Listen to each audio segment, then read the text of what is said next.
지난 월요일에 노회 임원 수련회에 다녀왔습니다. 여러 목사님들을 이제 만나는 자리였는데요. 목사님들 한결같이 코로나 사태를 극복하기 위해서 노력하고 있었습니다. 그리고 노력하는 그 모든 과정들을 함께 듣고 또 의견을 들을 수 있어서 너무나 좋은 시간이었습니다.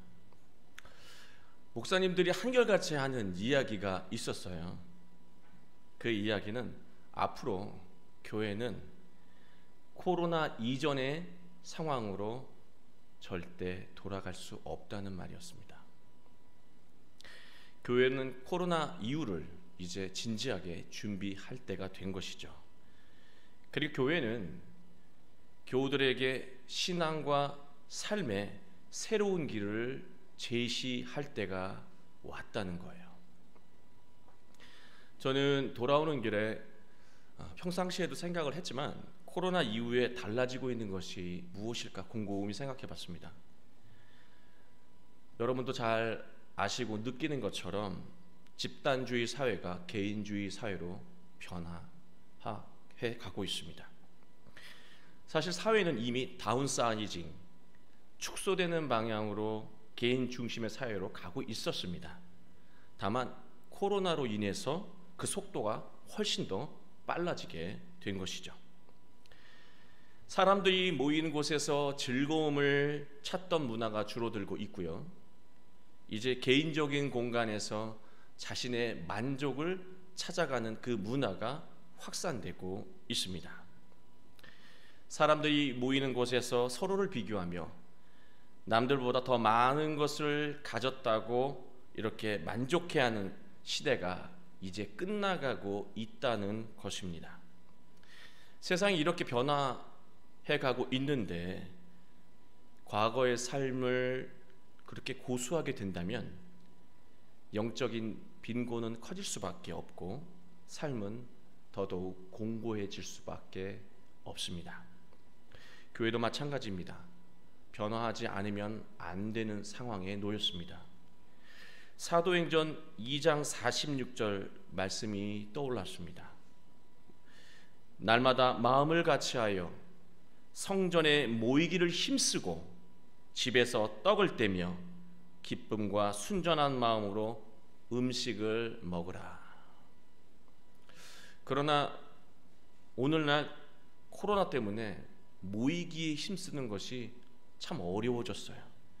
목회자로서 참 마음이 답답합니다. 그러나 이러한 현실 또한 받아들여야 하는 거예요. 그리고 이러한 시대에 하나님이 원하시는 새로운 신앙의 길을 우리는 찾아야 합니다. 지금까지 교회는 사도행전 2장 46절 말씀대로 모이는 것에 힘을 써왔습니다. 그러다 보니까 그 후반절부터 나오는 말씀, 집에서 떡을 떼며 기쁨과 순전한 마음으로 음식을 먹는 것. 여기서 떼는 떡은 하나님의 말씀이죠. 음식도 마찬가지입니다. 집에서, 가정에서, 개인적으로 하나님의 말씀을 심도 깊게 묵상하고 또 이렇게 깨달아가는 그 시간을 상대적으로 덜 가졌다라고 하는 것입니다. 이제 가정과 개인의 삶 속에서 하나님의 말씀을 깊이 묵상하고 한 개인을 향한 하나님의 뜻과 계획을 구체적으로 응답해야 하는 시대가 우리 앞에 찾아왔다라고 하는 거예요. 저는 이 사도행전 2장 46절 말씀을 묵상하면서 또 오늘 데살로니가 전서 말씀을 묵상하면서 코로나 사태를 통해서 하나님이 우리에게 주시고자 하는 메시지를 느꼈습니다. 세상의 박해 속에서도 모이기에 힘썼던 초대 교회처럼 오늘날 교회도 모이기에 힘써야 하는 것은 맞아요. 그 핍박을 비교하면 코로나는 비교되지도 않습니다. 그러나 동시에 가정의 신앙과 개인의 영적인 성숙을 위해서도 반드시 힘을 써야 한다는 것입니다. 신앙과 영적인 성숙의 과정을 더 이상 미룰 수 없는 시대가 왔다고 하나님이 우리에게 신호를 보내고 계신 것입니다. 오늘 말씀은 변화무쌍한 시대를 살아가는 오늘날 기독교인들에게 흔들림 없이 행복한 삶을 살아가게 하는 길을 제시하고 있습니다. 오늘 말씀의 배경을 잠시 소개해 드리면, 바울은 데살로니가 교회를 참 사랑했습니다. 그런데요, 데살로니가 교회에서 사역하는 기간이 상당히 짧았어요. 왜냐하면 데살로니가 교회에 있을 때 유대인들이 협박하고 위협했기 때문에 그 교회에서 피신할 수밖에 없었습니다. 그래서 바울은 데살로니가 교회에서 야반 도주하듯이 도망쳐서 베레와 또 아덴이라고 하는 지역에서 계속해서 복음을 전했습니다. 다행히 데살로니가 교회에서 떠났지만 그 교회가 계속해서 부흥하고 발전한다는 소식을 인편을 통해서 들어서 기쁨이 있었습니다. 그러나 바울은 기쁘면서도 데살로니가 교회에 대한 걱정이 있었어요. 어떤 걱정인가? 그 교회에 오래 머물지 못했기 때문에 교인들에게 성숙한 신앙을 가르쳐 줄 시간이 그만큼 없었다라고 하는 거예요. 그래서 바울은 펜을 들었습니다. 편지를 썼습니다. 그게 데살로니가 전서예요. 신앙의 성숙한 가르침을 뒤늦게라도 전하기 위해서 이 편지를 쓰게 된 것입니다. 데살로니가 교인들은 그리스도 강림, 그 강림에 대한 의미를 정확하게 알지 못했어요. 그래서 그들은 이런 생각을 갖고 있었어요. 돌아가신 예수님이, 그 그리스도 예수님이 언제 강림하실지, 언제인가, 그리고 종말의 때가 언제 우리에게 임하게 되는가, 그렇게 막연히 기다리고 있었습니다. 언제 종말이 오는가, 예수 그리스도의 강림은 언제, 어느 시간에 이루어지는가, 그렇게 막연히 기다렸다는 것이죠. 여러분 한번 생각을 해보세요. 친구를 기다리는데요, 온다고 하는 시간보다 더디게 안 와요. 그러면 여러분 집에 가십니까? 기다리십니까? 집에 가시는 분들은 의리 없는 사람이고 보통 기다리시죠. 자, 기다리실 때, 누군가를 기다릴 때 오지 않아요? 그러면 그 기다리는 시간 동안 큰 일을 하십니까? 아니면 시간을 때우십니까? 시간을 때우시죠. 위대하신 예수님을 기다립니다. 근데 오지 않으셔요. 다른 일을 할 수 없고 오늘을 때우며 소중한 오늘을 소비하며 낭비하며 살게 되는 것이죠. 그러한 현실을 바울이 깨닫고 이 귀한 편지를 보내게 된 것입니다. 오늘 5장 1절 말씀을 보면 이런 말씀을 하죠. 함께 읽겠습니다. 형제들아, 때와 시기에 관하여는 너에게 쓸 것이 없다. 예수님의 강림과 종말의 그 시간에 대해서는 몇 날 며칠로 정해진 것이 아니기 때문에 내가 할 말이 없다라고 하는 거예요. 다르게 말하면 종말의 때와 예수님의 강림을 몇 날 몇 시로 정하는 생각을 해서는 안 된다는 거죠. 그런 개념이 아니라고 하는 거예요. 그러니 그런 생각을 가지고 막연하게 기다려서는 안 된다라고 하는 것을 바울은 데살로니가 교인들에게 가르치고 있습니다. 4장 15절을 우리가 한 목소리로 함께 읽겠습니다. 우리가 주의 말씀으로 너희에게 이것을 말하노니 주께서 강림하실 때까지 우리 살아남아 있는 자도 자는 자보다 결코 앞서지 못하리라. 바울은 예수님의 말씀을 근거로 교인들에게 설명하고 있습니다. 그렇다면 예수님은 뭐라고 말씀하셨을까? 요한복음 14장 21절 말씀을 보시면 우리 함께 읽겠습니다. 예수님 뭐라고 하셨는지 시작. 나의 계명을 지키는 자라야 나를 사랑하는 자니 나를 사랑하는 자는 내 아버지께 사랑을 받을 것이요 나도 그를 사랑하여 그에게 나를 나타내리라. 다시 읽겠습니다. 나의 계명을 지키는 자라야 나를 사랑하니 나를 사랑하는 자는 내 아버지께 사랑을 받을 것이요 나도 그를 사랑하여 그에게 나를 나타내리라. 예수님의 강림은 우리 앞에 짜잔 하고 나타나는 게 강림이 아니라고 하는 거예요. 예수님의 말씀을 믿고 순종하는 자의 삶을 통해서 예수님이 엿보이게 된다는 거예요. 드러나게 된다는 거예요. 나타나게 된다는 거예요. 그게 예수님의 강림이라고 하는 겁니다. 예수님의 말씀을 믿고 순종하며 살아가는 자의 그 삶을 통해서 예수님은 누군가에게 이렇게 드러난다라고 하는 것입니다. 그게 강림이라고 하는 거예요. 때와 시간, 몇 날 며칠 때 오는 게 아니라 순종하는 삶을 통해서 나는 예수님을 잘 모르지만 네 삶을 보니까 마치 예수님을 느낄 것 같아 라고 하는 거예요. 그게 강림이라고 하는 겁니다. 여기서 살아남아있는 자는요, 영적으로 살아있는 자, 다시 말해서 예수님의 말씀에 순종하려고 하는 사람들을 가리킵니다. 예수님 말씀에 순종하며 살아가는 자가 살아있는 자예요. 반대로 표현하지는 않았지만 죽어있는 자도 있겠죠. 죽어있는 자는 예수님 말씀에 순종할 필요가 없다고 여기는 속된 사람들입니다. 그러면 잠자는 사람은 무엇일까? 잠자는 사람은 죽은 것은 아니에요. 그러나 가만히 있는 사람이죠. 예수님의 말씀을 듣고 순종하는 것이 옳다는 것은 알지만 세상 일에 바빠서 순종하는 삶을 미루며 살아가는 사람을 잠자는 사람으로 비유하고 있습니다.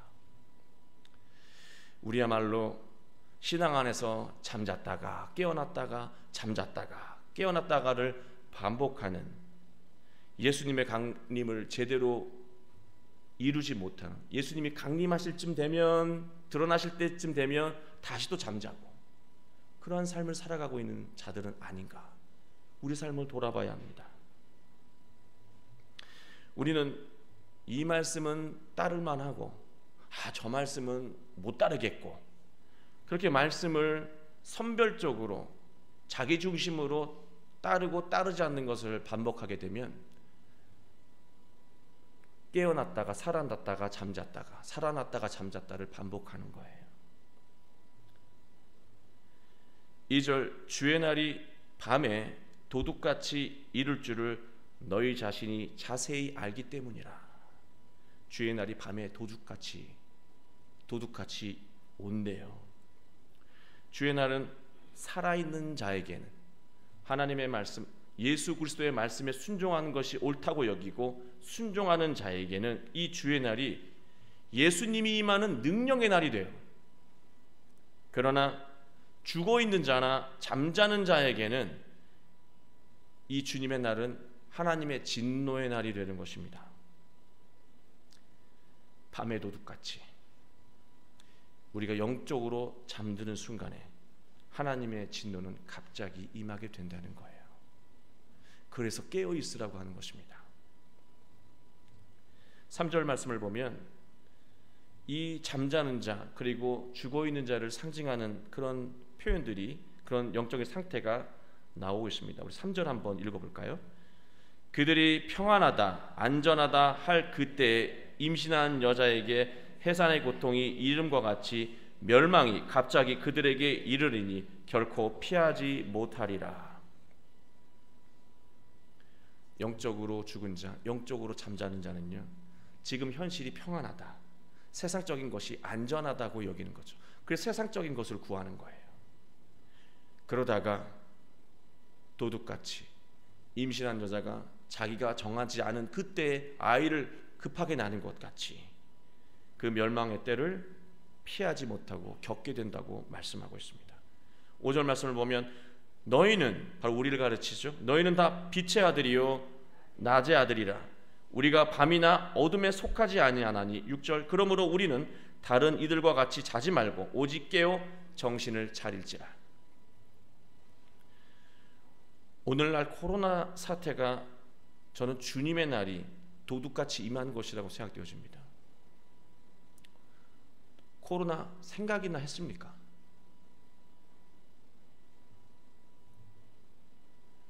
고3에게는 정말 도둑같이 임한 날이에요. 그리고 교회에도 도둑같이 임한 날이에요. 그리고 코로나 때문에 경제적인 큰 타격을 입고 낙심하고 절망하고 있다면 이 또한 도둑같이 임한 거예요. 그런데 오늘 말씀처럼 영적으로 깨어있는 자, 영적으로 살아있는 자는 이 주의 날이 축복의 날로 변화된다는 거예요. 그러나 영적으로 죽어있거나 잠자고 있다면 주님의 날은 우리에게 위기의 순간으로 다가오게 된다는 말씀입니다. 그래서 바울은 8절 말씀에 이렇게 이야기합니다. 우리 함께 읽겠습니다. 우리는 낮에 속하였으니 정신을 차리고 믿음과 사랑의 호심경을 붙이고 구원의 소망의 투구를 쓰자. 호심경은 가슴을 보호하는, 심장을 보호하는 이 갑옷 같은 그런 거예요. 뭐 투구는 이미 아시는 것이고요. 변화무쌍한 세상을 살아가다 보면 우리는 흔들리게 돼요. 우리가 예상하지 못하는, 종잡을 수 없이 계속해서 변하는 세상을 살다 보면 우리는 많이 흔들려요. 무엇에 흔들리게 되냐면 어차피 계속해서 이렇게 힘들게 될 텐데 기회가 될 때 많은 것을 소유하고 힘이 있는 것이 최고니까 힘을 키우는데 애를 쓰라고 하는, 그래야 평안하고 안전하다는 그런 유혹이 끊임없이 우리의 삶을 찌르고 들어옵니다. 그래서 거룩하고 복되게 사는 것보다 더 많이 갖는 것, 더 많이 계산하는 것, 더 많이 이기적으로 살아가는 것에 우리가 더 마음을 쓰고 그렇게 완악하게 살아가게 되죠. 또 그렇게 살아가라고 다 필요 없어, 돈이면 다 편안하다라고 하는 그런 말이, 그런 가르침이 우리 마음에 다가와 속삭입니다. 찌르고 들어오는 거죠. 그러나 그 순간에 믿음이라고 하는 호심경을 우리가 가슴에 담지 않으면 그 유혹이 뚫고 들어온다는 거예요. 결국 그렇게 살다가 도둑같이 다가오는 주님의 날을 심판으로 맞이할 수밖에 없게 된다는 그런 가르침을 주고 있습니다. 투구는 무엇일까요? 머리를 감싸는 거 아닙니까? 우리가 살아가는 세상의 가치, 우리의 눈이 세상의 가치를 바라보게 되면 우리의 인생은 매몰되게 되어 있습니다. 그러나 우리가 구원의 소망의 투구를 쓰게 되면 우리의 인생을 구원하고 참된 행복을 주는 분은 재물도 권력도 명예도 아니고 오직 예수 그리스도인 것을 깨닫고 누구만 바라봐요? 예수님만 바라보게 되는 거예요. 구원의 소망의 투구를 쓴다는 말, 구원을 주시는 예수님만 바라본다는 것이죠. 우리의 삶은 밝은 날만 있지는 않습니다. 아무리 신앙이 깊어도 빛나는 날만 있지는 않아요. 코로나 사태처럼 우리의 삶에는 밤처럼 깜깜한 순간들이 있습니다. 믿음이 있는 사람도 마음이 상하고 억울한 순간을 겪게 되면 흔들릴 수밖에 없어요. 그때 우리는 9절 말씀을 더 깊게 묵상해야 합니다. 9절 말씀 함께 읽겠습니다. 하나님이 우리를 세우심은 노하심에 이르게 하심이 아니요 오직 우리 주 예수 그리스도로 말미암아 구원을 받게 하심이라. 하나님께서 영적으로 살아있는 자들, 또 영적으로 살아있기 위해서 애쓰는 여러분들을 영적으로 죽어있는 자들과 잠자는 자들과 함께 진노의 날을 겪게 하는 이유가 있어요. 우리도 진노의 날을 겪어요. 어려움을 겪는다는 말씀이죠. 그러나 여러분, 우리가 영적으로 죽은 자와 잠자는 자와 똑같이 진노의 날을 겪게 하신 그 이유는요, 하나님이 우리를 세우게 하시기 위해서예요. 우리를 세우시기 위해서예요. 우리를 세상 가운데 견고하게 세우시기 위해서 똑같이 주의 날, 그 진노의 날에 우리를 함께하게 하시는 겁니다. 여러분, 믿음은요, 고난을 통해서 더욱 견고해집니다. 사람은요, 어려움을 통해서 더욱더 성숙해집니다. 그 날 어려움을 겪는 그 순간에 우리는 더 믿음이 견고해지고 하나님 보시기에 좋은 믿음으로 더욱 만들어지고 우리의 성숙은 더 깊어지는 거예요. 그래서 그 날이 오히려 우리에게 능력의 날이 된다라고 하는 말씀입니다. 10절, 예수께서 우리를 위하여 죽으사 우리로 하여금 깨어있든지 자든지 자기와 함께 살게 하려 하셨느니라. 주님의 날은 영적으로 깨어있는 성숙한 신앙에게는 예수님이 강림하는 능력의 날이 되고, 예수님과 함께하며 능력이 드러나는 날이 되고, 잠자는 자에게는 어려운 날이 되기도 해요. 그러나 잠자는 자에게는 회개하며 다시 예수님에게로 돌아오는 날이 되는 것입니다. 영적으로 죽어있는 자는 거론도 하지 않고 있습니다. 우리가 영적으로 잠자고 있다면, 세상 일에 빠져서 영적으로 잠이 들었다면, 주님의 날을 통해서, 이 어려움을 통해서 우리는 다시 예수님에게로 돌아가는 그 기회로 삼아야 하는 것입니다. 11절 말씀입니다. 우리 11절 말씀 함께 읽겠습니다. 그러므로 피차 권면하고 서로 덕을 세우기를 너희가 하는 것 같이 하라. 덕을 세운다는 말은 오이코도메오예요. 이 말은요, 집을 짓다는 말입니다. 집을 짓다 하면 떠오르는 말씀이 있죠. 마태복음 7장 24절 이후에 이하부터 말씀하셨던 예수님 말씀, 산상수훈 마지막을 장식하는 말씀. 예수님은 사람의 인생을 집을 짓는 곳으로 비유하시고 25절에 이렇게 말씀하십니다. 하나님의 말씀 위에 집을 짓는 사람은 비 내리고 창수가 나고 바람이 불어서 부딪혀도 결코 무너지지 않는다고 말씀하셨습니다. 덕을 세운다라고 하는 것, 집을 짓는다라고 하는 것은 예수님의 말씀을 듣고 행하며 성숙한 신앙으로 나아가는 것을 말합니다. 이제 덕을 세워야 할 때고, 덕을 세우는 것을 미뤄서는 안 되는 시대가 왔다라고 하는 거예요. 우리가 덕을 세울수록, 예수님의 말씀을 믿고 순종할수록 우리는 험난한 세상 가운데 바로 설 수 있습니다. 하나님은요, 코로나 사태를 통해서 지금 우리에게 중요한 시그널을 보내고 계십니다. 교회에만 다니는 것으로 평안하고 안전할 거라고 여기는 시대는 끝났어. 교회 다닌다고 막연하게 예수님이 알아서 다 해주시겠지 하는 곳으로 안전해지는 그런 신앙을 추구하는 시대는 끝났다는 거예요. 이제는 더 이상 미룰 수 없다는 거죠. 예수님의 말씀으로 마음이 변화되고 예수님의 말씀으로 삶이 새로워져야 하는 때가 왔다라고 하는 것입니다. 더 이상 이제 미룰 수 없다는 거예요. 계속해서 미루고 살게 되면 우린 신앙생활을 하면서도 늘 잠자면서 그 복되고 능력으로 충만한 주님의 날을 늘 심판과 진노의 날로 겪을 수밖에 없다는 거예요. 코로나가 끝나도 매일같이 코로나처럼 살아가는 거예요. 이제는 신앙의 성수, 덕을 세우며 하나님의 말씀에 집중하고 새로운 삶으로 거듭나지 않으면 안 되는 때예요.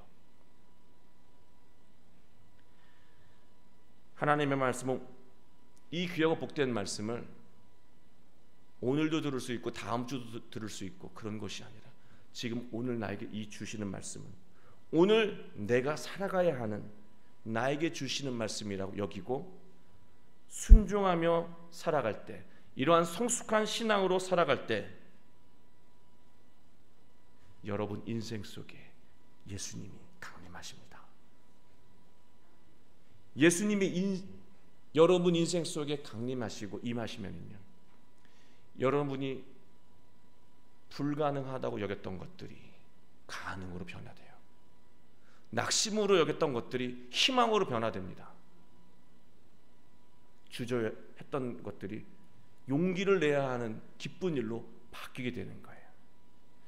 예수님의 강림이 바로 여러분 삶 가운데 이루어지길 주님의 이름으로 축원합니다. 예수님이 강림한 인생은 세상에 끌려가지 않아요.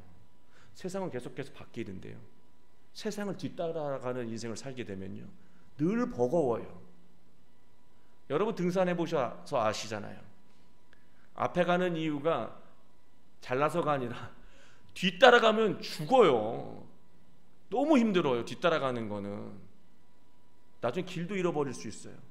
앞에 가는 자, 힘이 없는 자를 앞에 세우는 이유는요 뒤처지지 않게 하기 위해서요. 근데 세상은 계속해서 변화무쌍하게 앞으로 변해 나아가는데 기독교인만 그 신앙을 뒤따라가고 있다면 삶이 고단하고 버거운 거예요. 세상 앞서서 살아가야 돼요. 세상 앞서서 이끌어가며 살아가야 돼요. 그것은 성숙한 신앙으로 가능하다라고 바울은 가르쳐주고 있습니다.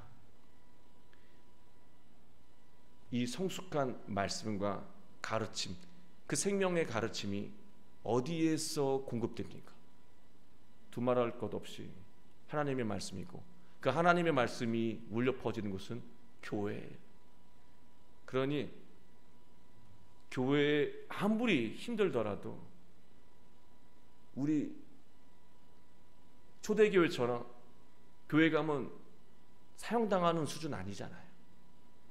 지혜롭고 현명하게 모이기에 힘쓰고 거기서 우리를 성숙하게 하는 말씀을 채워서 신앙도 새로워지고 삶도 새로워진다면 그 인생 속에 예수님이 함께 능력으로 하십니다.